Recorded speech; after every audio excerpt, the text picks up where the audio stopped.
नमस्कार, मी खानदेशीमध्ये तुमचं मनपूर्वक स्वागत. कसे आहात तुम्ही सगळे? मजेत ना? मजेतच असायला पाहिजे. संकष्टी चतुर्थीच्या दिवशी सकाळपासून रात्रीपर्यंत माझा जो काही दिवसाचा पूर्ण रुटीन होता तो मी आजच्या व्हिडिओमध्ये तुमच्यासोबत शेअर केला आहे. पूजा, फराळ आणि गणपती बाप्पाच्या दर्शनासाठी मी कुठे गेले हे सगळे आजच्या व्हिडिओमध्ये तुम्हाला बघायला मिळेल. तर स्किप न करता व्हिडिओ पूर्ण बघा. ते आमचा मोदक असा छान खेळत होता. हो, गणपती बाप्पाचा प्रसादच आहे हा, म्हणून मी त्याला मोदक म्हणत असते. तर इथे सकाळी त्याचं असं छान खेळणं चालू होतं आणि टी व्हीवर छान गणपती बाप्पाची गाणी लावलेली होती आणि चहा मस्त गॅसवर उकळत होता. सकाळची शांत वेळ, घरभर घुमणारी गाणी आणि गॅसवर उकळणारा चहा, दिवसाची यापेक्षा सुंदर सुरुवात काय असू शकते, नाही का? खरं सांगायचं तर चहा घेतल्याशिवाय माझ्या सकाळच्या कामांना सुरुवातच होऊ शकत नाही. तुम्ही पण माझ्यासारखेच आहात का चहाप्रेमी? चहा घेतल्यानंतर सकाळी तुळशीला पाणी घालून घेतले आणि मग त्यानंतर देवपूजेला सुरुवात करणार होती. तर तुळशीला किती महत्त्व आहे आपल्या संस्कृतीमध्ये हे तर आपल्याला सगळ्यांनाच माहिती आहे. त्यामुळे मी रोज नाही पण विशेष वार असला की त्या दिवशी नक्की पाणी घालते. तर आता इथे बघा अद्विकाचं काय चाललं आहे. तिला सकाळी सकाळी सूप प्यायचं होतं. आमचा होता उपवास, मग तिचं असं काहीतरी वेगळं चालू आहे. तर आता इथे मी दुर्वा निवडून घेत होते. बाप्पाला दुर्वा किती प्रिय आहेत हे आपल्याला सगळ्यांनाच माहीत आहे. तर आज मी अधिक मासानिमित्त 33 दुर्वा गणपती बाप्पाला अर्पण करणार होते. पुण्यात आल्यावर सुरुवातीला गणपती बाप्पांबद्दलचं लोकांच्या मनात असलेलं प्रेम, भक्ती ही एवढी का आहे हा प्रश्न मला सारखा पडायचा. पण जसा जसा वेळ गेला, बाप्पांनी मला जे काही अनुभव दिले, त्यानंतर गणपती बाप्पांबद्दलचं प्रेम माझ्याही मनात आता हळूहळू वाढलेलं आहे.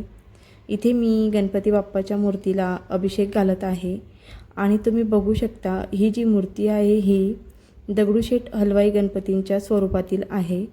योगायोगाने लग्नाच्या वेळेस मी जी मूर्ती घेतली ती मला दगडूशेठ हलवाई गणपतीच्या स्वरूपातील मिळाली होती. तर म्हणजे बघायला गेलं तर बाप्पांनी तेव्हाच माझ्याशी एक सुंदर असं नातं जोडून घेतलं होतं खरं तर. तर आता इथे मी गणपती बाप्पांना छान अभिषेक घातला आणि त्यानंतर सगळ्या देवांची छान पूजा केली. पूजा केल्यानंतर आज मी तुम्हाला 7 वारांच्या रांगोळीचा रेडीमेड सेट आणलेला आहे, तो दाखवणार होते. खूप छान आहे. ज्यांच्या देवघरात रांगोळी काढायला जागा नसते त्यांना, किंवा आपल्याकडे रोज रांगोळी काढायला वेळही नसतो, त्यांच्यासाठी खूप छान उपयोगी आहे. तर कशा वाटल्या तुम्हाला या 7 वारांच्या रांगोळ्या? आवडल्या का? आवडल्या असतील तर तुम्ही तसं मला कमेंटमध्ये नक्की सांगा. आता इथे माझी देवपूजा पूर्ण झाली होती. त्यानंतर मी आरती करून घेतली आणि आज मी तुम्हाला घेऊन जाणार आहे आमच्या सोसायटीच्या गणपती बाप्पांच्या आरतीला. चला तर मग तुम्ही पण माझ्यासोबत.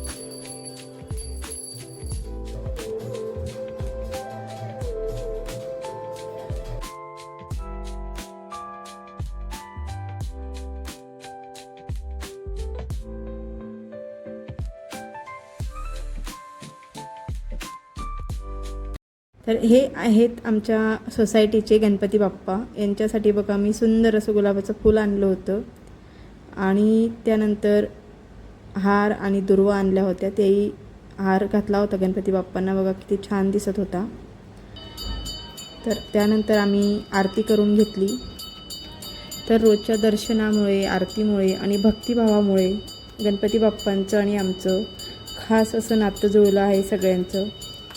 खूप छान आणि प्रसन्न वाटतं खाली गेल्यावर मंदिरामुळे.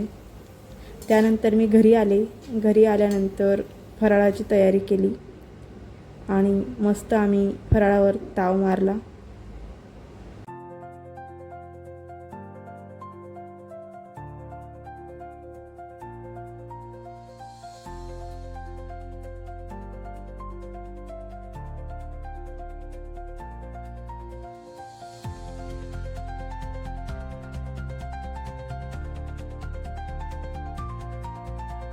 तर आता इथे संध्याकाळी आणि सकाळी 2 टाईम आरती असते. तर आता सायंकाळच्या आरतीला मी आले होते आणि बाप्पांसाठी छान नैवेद्य घेऊन आले होते.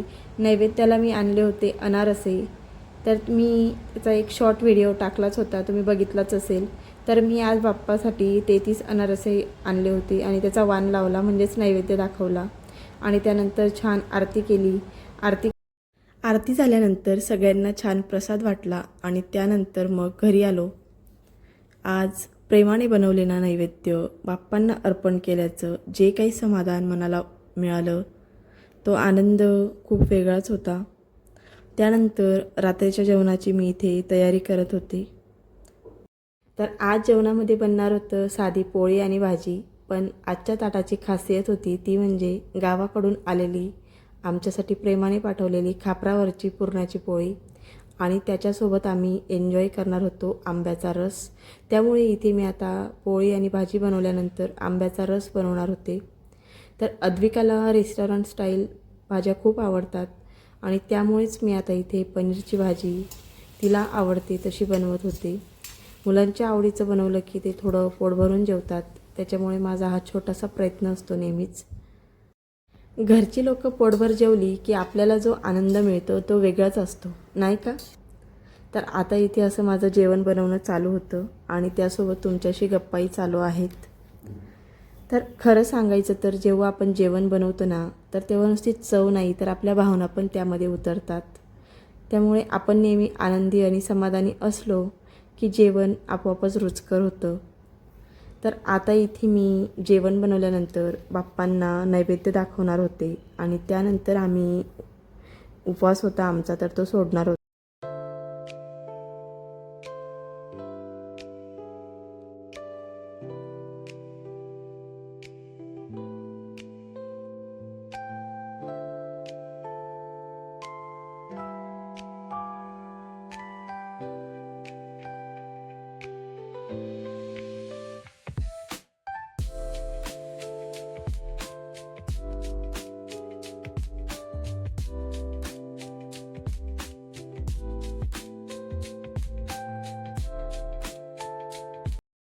दिवसभराच्या धावपळीनंतर पूर्ण कुटुंब आपण जेवणाच्या वेळेसच एकत्र येत असतो, नाहीतर प्रत्येकजण आपापल्या कामात बिझी असतो. तर अशा साध्या पण मनापासून केलेल्या जेवणाची मज्जा काही वेगळीच असते खरं तर. तर असा काहीसा माझा आजचा दिवस होता आणि अशी दिवसाची गोड सांगता इथं मी केलेली आहे. तर आवडला का तुम्हाला माझा आजचा व्हिडिओ? आवडला असेल तर नक्की तुम्ही लाईक करा, शेअर करा आणि चॅनलला नक्की सबस्क्राईब करा. चला तर मग भेटूया आता लवकरच पुढच्या व्लॉगमध्ये. तोपर्यंत बाय.